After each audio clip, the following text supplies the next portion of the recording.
The silence of the Wyoming Territory night was broken by a low, anguished murmur.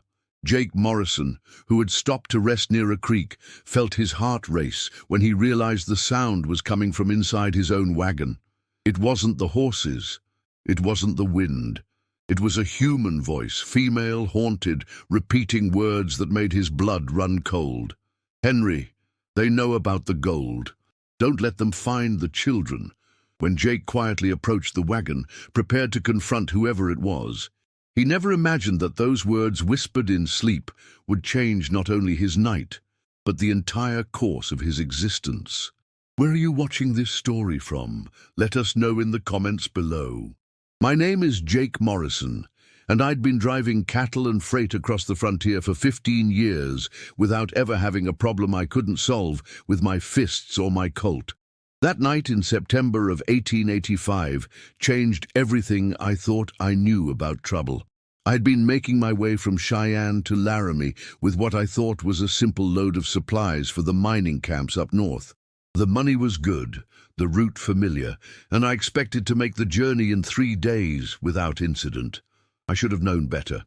In Wyoming Territory, expecting peace was like expecting snow in July. Possible, but not something you'd bet your life on. The first sign something was wrong came around sunset. My horses, usually steady as bedrock, kept twitching their ears and turning their heads toward the wagon bed. Duke, my lead horse, was an old cavalry mount who'd seen action against the Sioux, and nothing spooked him easy. When he started acting nervous, I paid attention. I pulled off the main trail as darkness fell, finding a sheltered spot near Willow Creek where I'd camped before.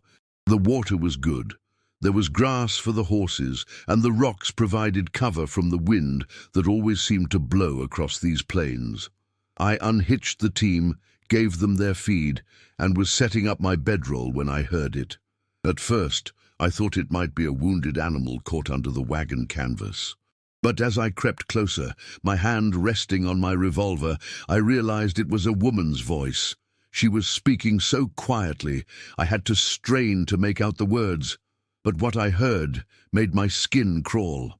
"Please, Henry, don't go to the mine tonight. They're waiting." Her voice was thick with sleep but filled with terror. "The children! Hide the children!" I'd heard men talk in their sleep before, soldiers reliving battles, cowboys calling out to sweethearts they'd left behind. But this was different. This woman was living through some kind of nightmare, and from the sound of it, she wasn't alone under that canvas. Slowly, carefully, I lifted the corner of the tarp. What I saw in the moonlight stopped me cold. A thin woman, maybe 28 or 30, with long brown hair matted with dust and sweat. She was clutching a baby to her chest, and around her, like puppies seeking warmth, were 4 other children. The oldest looked to be about 12, the youngest maybe 8. They were all asleep, but even in their dreams they huddled close together, as if protecting each other from some unseen danger. The woman's lips were moving again. "Marcus Dalton. He killed you, didn't he, Henry? He killed you for what you found." She shifted slightly, and I saw her face clearly for the first time. Even exhausted and dirty, she was beautiful, but it was a beauty marked by fear and grief. Dark circles under her eyes told the story of too many sleepless nights, and her clothes, though once fine, were worn and travel-stained. I stood there for a long moment, trying to decide what to do. These people were obviously running from something, or someone. The name she'd whispered, Marcus Dalton, was familiar. He owned most of the mining operations between here and Colorado, had his fingers in everything from cattle ranching to territorial politics. If these folks were running from him, they were in more trouble than they probably realized. My first instinct was to wake them up and demand answers. This was my wagon, my livelihood, and I had a right to know who was stealing passage in my freight bed. But something about the way that woman held her baby, the way those children pressed close to her even in sleep, made me hesitate. I'd been on my own since I was 14, when my parents died of cholera in Kansas. I'd made my way in the world by being tough, by not getting involved in other people's problems, by keeping my own counsel. It had served me well. I had money in the bank, a reputation for honest dealing, and the freedom to go where I pleased when I pleased.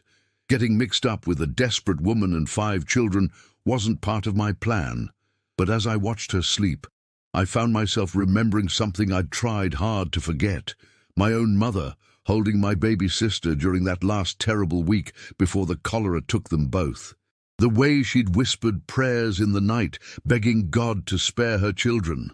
The way she'd looked at me with those same desperate, protective eyes I was seeing now. I let the canvas fall back into place and walked away from the wagon. I needed to think, and I couldn't do that with those haunted whispers filling my ears. I built a small fire and made coffee, staring into the flames and trying to make sense of what I'd stumbled into. One thing was clear: these people were in danger. Real danger, if Dalton's name was connected to whatever had happened to this Henry fellow. Marcus Dalton wasn't known for his mercy, and he had enough money and influence to make problems disappear permanently. If he wanted this woman and her children found, they wouldn't stay hidden for long. The smart thing would be to wake them at first light and put them off at the next town. Let them find their own way, make their own decisions. I was a freight hauler, not a nursemaid, and certainly not a guardian angel for desperate families. But even as I told myself this, I knew I wasn't going to do it. Maybe it was the memory of my mother's last words, asking me to take care of the family she was leaving behind. Maybe it was the fact that I'd been alone too long, that the sound of other human voices, even frightened ones, was more welcome than I wanted to admit. Or maybe it was something else entirely. Maybe it was the way that woman's voice had sounded when she'd whispered her dead husband's name, like she'd loved him more than life itself, and losing him had torn a hole in her heart that would never heal. I'd never had that kind of love, never even come close, but I recognized it when I saw it, and something about it made me want to protect it, even if it was only a memory now. As the fire burned low and the night grew cold, I made my decision. Come morning, I'd let them know I knew they were there. I'd listen to their story, and then I'd decide what to do next. But I wouldn't abandon them. Not yet. The woman's whispers had grown quiet, but I could still hear the baby making soft, sleeping sounds, and the rustle of small bodies settling deeper into whatever makeshift beds they'd made among my freight. My freight. My responsibility now, whether I'd asked for it or not. I spread my bedroll close enough to the wagon to hear if anyone approached during the night, but far enough away to give them the illusion of privacy. As I lay there looking up at the stars, I wondered what Henry had found that had cost him his life, and whether helping his family might cost me mine. But for the first time in years, the thought of danger didn't make me want to run. It made me want to fight. Chapter 2. Dawn came with the sound of a baby crying and hushed voices trying to quiet her. I'd been awake for an hour already, watching the wagon and listening to the family stir to life inside their canvas shelter. The woman's voice was different now, alert, careful, trying to keep her children calm while dealing with what must be their worst fear: discovery. I stood up slowly, making sure they could hear my boots on the hard ground, and walked toward the wagon. No point in pretending I didn't know they were there. "Ma'am," I called out, keeping my voice level and calm. "I think we need to talk." The silence that followed was deafening. Even the baby stopped crying. I could imagine what was going through that woman's mind, whether to run, hide, or try to brazen it out. After a moment, I heard her whisper something to the children, and then the canvas moved. She emerged first, the baby in her arms, her chin raised in defiance, despite the fear in her eyes. In daylight she looked even younger than I'd thought, and thinner. Her dress had once been blue calico, but it was faded and patched now. Her boots were worn through at the heels. But she faced me with the kind of courage that only comes from having no choice left. "Please," she said, her voice steady despite everything. "Don't turn us in, I can pay you." She reached into her pocket and pulled out a small cloth bag. "It's not much, but it's all I have." The children had followed her out of the wagon, 4 of them, just as I'd seen in the moonlight. The oldest boy stepped up beside his mother, his young face set in hard lines that reminded me of soldiers I'd known. The girl, maybe 10 years old, held the hands of twin boys who couldn't have been more than 8. They all looked at me with the same mixture of fear and determination. "Keep your money," I said, "but I want answers, starting with your name and why you're running." She hesitated, glancing at her children, then back at me. "My name is Sarah Whitmore. These are my children, Tommy, Lucy, Ben, Sam, and Rose." She adjusted the baby in her arms. "And we're running because if we don't, we'll all be dead by the end of the week." The stark simplicity of her statement hit me harder than any dramatic plea could have. This wasn't hysteria or exaggeration. This was a woman stating facts. "Who wants you dead?" I asked. "Marcus Dalton." The name came out like a curse. My husband. My husband worked for him, in the mines. He found something he wasn't supposed to find, and when he tried to do the right thing..." She stopped, her throat working as she fought back tears. Tommy, the oldest boy, spoke up. "They killed our pa, made it look like a mining accident, but we know better." "Tommy," Sarah warned, but the boy's jaw was set. "No, Ma. He deserves to know what he's getting into if he helps us." Tommy looked at me with eyes that had seen too much for his age. "Marcus Dalton owns half the territory, mister. He's got the law in his pocket, and he's got men who'll do anything for money. When Pa found out about the gold they've been stealing from the government claims, Dalton had him killed. And now he wants us dead too because he thinks Pa told us where he hid the proof." "Did he?" I asked. Sarah's eyes flicked to her son, then back to me. "I don't know. Henry, my husband, he came home that last night acting strange, scared. He kept talking about how we might have to leave, start over somewhere far away. But then..." She swallowed hard. "The mine collapsed the next morning. They said it was an accident, but Henry was the most careful man I ever knew. He wouldn't have been in that tunnel if something wasn't wrong." I studied her face, looking for signs of deception, but all I saw was grief and exhaustion. "Why didn't you go to the law?" Tommy let out a bitter laugh that sounded wrong coming from someone so young. "Sheriff Coleman's been on Dalton's payroll for years. We tried right after Pa died. Coleman listened real polite, then told Ma she was overwrought from grief and should stop spreading wild stories. The next night," Sarah continued, "someone broke into our house. They tore it apart, looking for something. We weren't there. We were staying with my sister in town. But they left a message. Stop asking questions or join your husband." The pieces were starting to fit together, and I didn't like the picture they made. "So you ran. What choice did we have?" Sarah's voice cracked slightly. "I have 5 children to protect. I couldn't wait around to see if Dalton would make good on his threat." "How long have you been hiding in my wagon?" 3 days, she admitted. "We've been moving at night, hiding during the day. When we saw your wagon at the supply post in Cheyenne and heard you were heading north toward Laramie, we took a chance. And you've been living on what?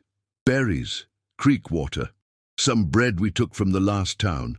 She straightened her shoulders. "We're not thieves, Mr. Morrison, Jake Morrison." I looked at the children, noting the hollow cheeks and the way they leaned against each other for support. They were hungry. Had been hungry for more than just the 3 days they'd been in my wagon. "When did you last have a real meal?" "That's not your concern," Sarah said quickly, but Lucy, the little girl, spoke up. "We had beans 2 days ago, Ma, remember? From that nice lady in Cheyenne who felt sorry for us." Sarah's face flushed red, and I could see how hard it was for her to accept even that small kindness. This was a woman who'd been used to taking care of herself and her family, and being reduced to begging for scraps was eating at her almost as much as the fear. I made a decision that surprised even me. "Well, you can't fight Dalton on an empty stomach. Ben, Sam, you boys gather some firewood. Tommy, there's a fishing line in my saddlebags and worms by the creek. Lucy, you help your mother with the baby. We're going to have breakfast, and then we're going to figure out what to do next." Sarah stared at me. You're going to help us." "I'm going to feed you," I corrected. "After that, we'll see." But even as I said it, I knew I was lying. I was already in this deeper than I wanted to admit. These people had crawled into my wagon and into my life, and something about their quiet courage in the face of impossible odds had gotten under my skin.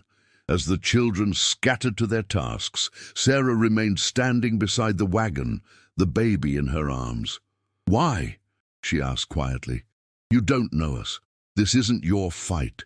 I thought about the whispers I'd heard in the night, about the way she'd called out her dead husband's name like a prayer. I thought about my own mother and the promises I'd failed to keep. "Maybe not," I said, "but it is now." The truth was, I'd been alone too long.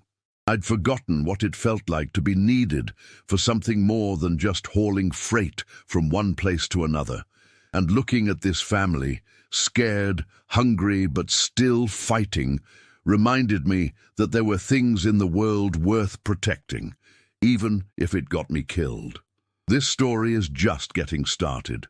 And if you're enjoying this journey, take a moment to support our channel. A simple like and subscribe helps us create more tales like this one for you, and we'd love to read your thoughts in the comments below. But Sarah's relief was short-lived, for as we prepared our makeshift breakfast by the creek, I noticed something that made my blood run cold. Fresh horse tracks leading directly to our camp, tracks that hadn't been there the night before.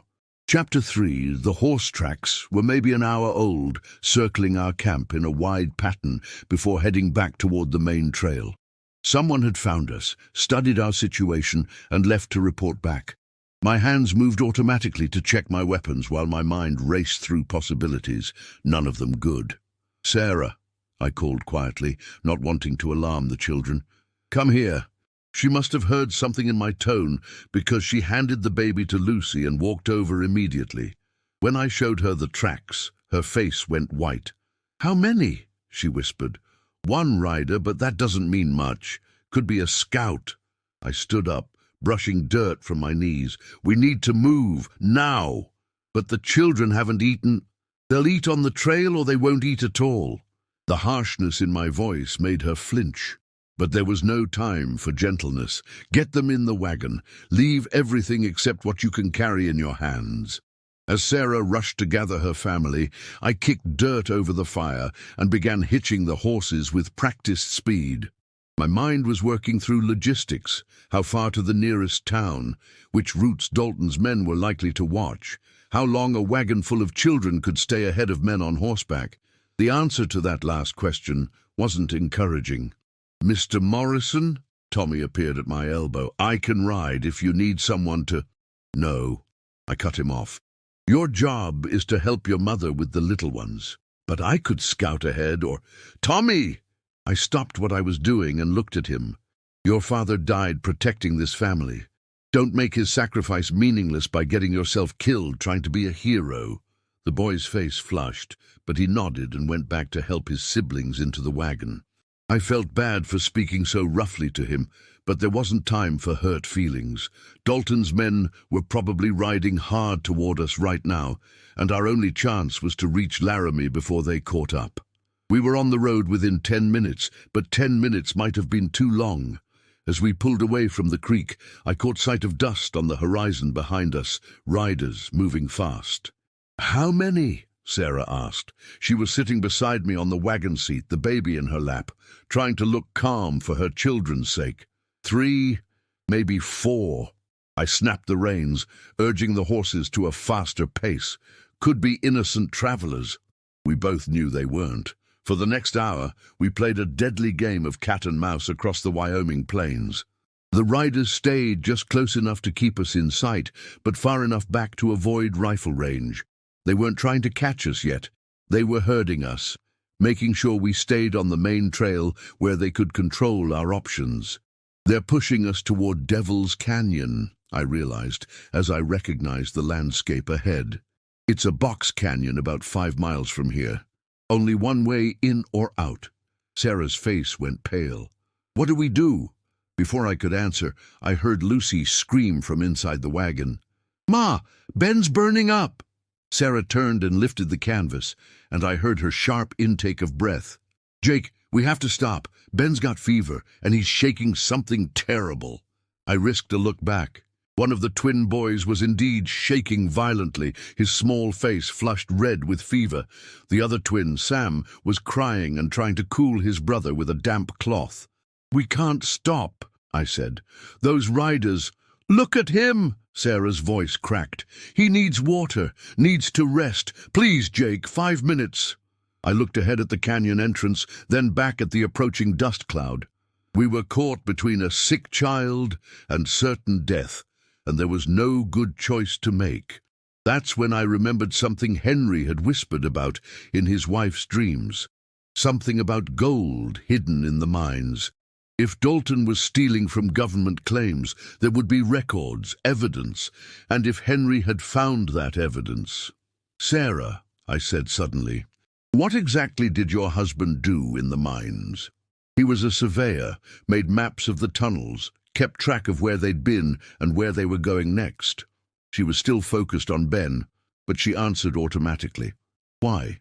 Did he ever bring work home? Maps, reports, anything like that?" "Sometimes. He had a workshop in our barn where he'd—" She stopped, her eyes widening. "Oh my God. The maps. Henry's survey maps of the Dalton mines. Where are they?" I don't know. After he died, I was so grief-stricken I barely remembered to feed the children. The barn burned down 2 weeks later. I thought it was an accident, but now— "They were looking for the maps," I finished, "but they didn't find them, or they wouldn't still be chasing you." Sarah was quiet for a moment, thinking. Then she reached into her bodice and pulled out a small, leather-wrapped package. "Henry gave me this the night before he died. Made me promise to keep it safe, no matter what happened to him.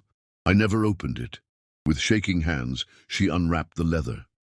Inside were several folded papers covered with Henry's careful handwriting and detailed sketches of mine tunnels. But it was the last page that made my blood run cold. It was a letter addressed to the territorial governor, detailing how Marcus Dalton had been falsifying survey reports to hide rich veins of gold on government land, then mining them secretly and keeping the profits. The letter included precise locations, dates, and even the names of government officials who were taking bribes to look the other way. "This is why they killed him," I said, "and why they want you dead. This letter could send Dalton to prison and cost him everything he's stolen." Sarah stared at the papers in her hands.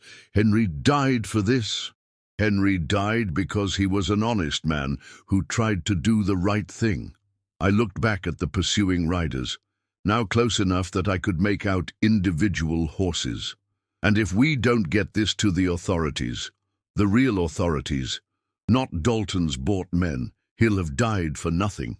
Ben's fever was getting worse, and the riders were getting closer. We had maybe 20 minutes before they caught up, and even less before we reached the canyon where they could trap us. But now we had something Dalton wanted more than our deaths. We had the evidence that could destroy him. "Sarah," I said, "I need you to trust me completely. Can you do that?"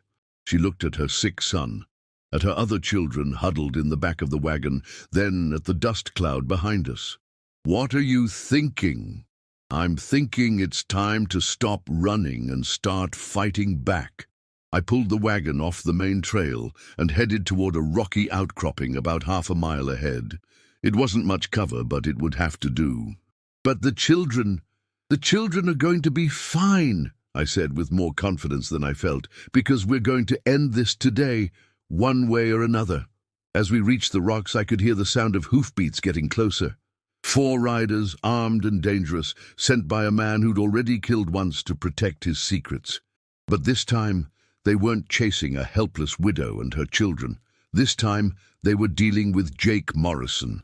Chapter 4. The rocks provided better cover than I'd hoped, a natural formation that created a shallow cave, just deep enough to hide the wagon and horses from casual view. As I helped Sarah and the children take shelter, I could hear our pursuers getting closer. "Stay quiet," I whispered to the children. "No matter what happens, don't make a sound." Ben's fever had broken during our desperate ride, but he was still weak. Lucy held him close while Sam clung to his mother's skirt. Tommy, trying to be brave, had found a rock he could throw if needed. Even in their terror, this family was ready to fight for each other.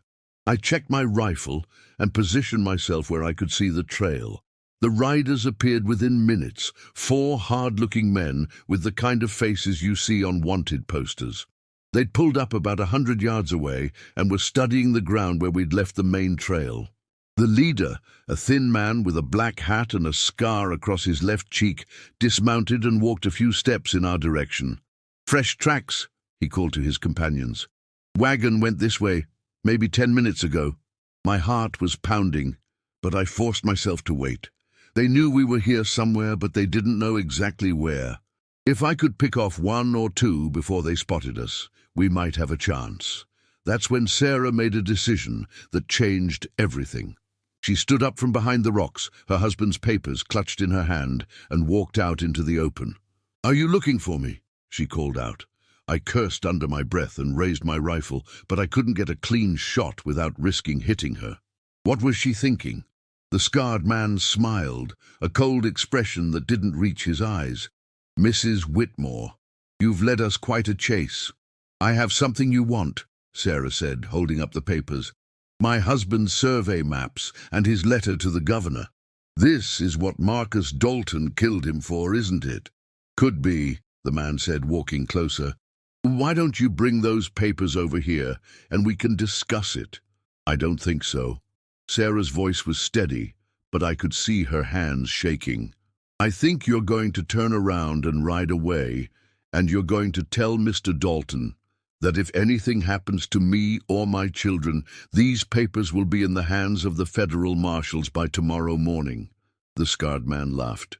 "You think you're in a position to make demands, lady? You got 5 kids hiding in those rocks and nowhere to run. Hand over the papers and maybe we'll make it quick." That's when I'd heard enough. I stood up, rifle aimed at the leader's chest. "The lady said no," I called out. The change in the men's posture was immediate.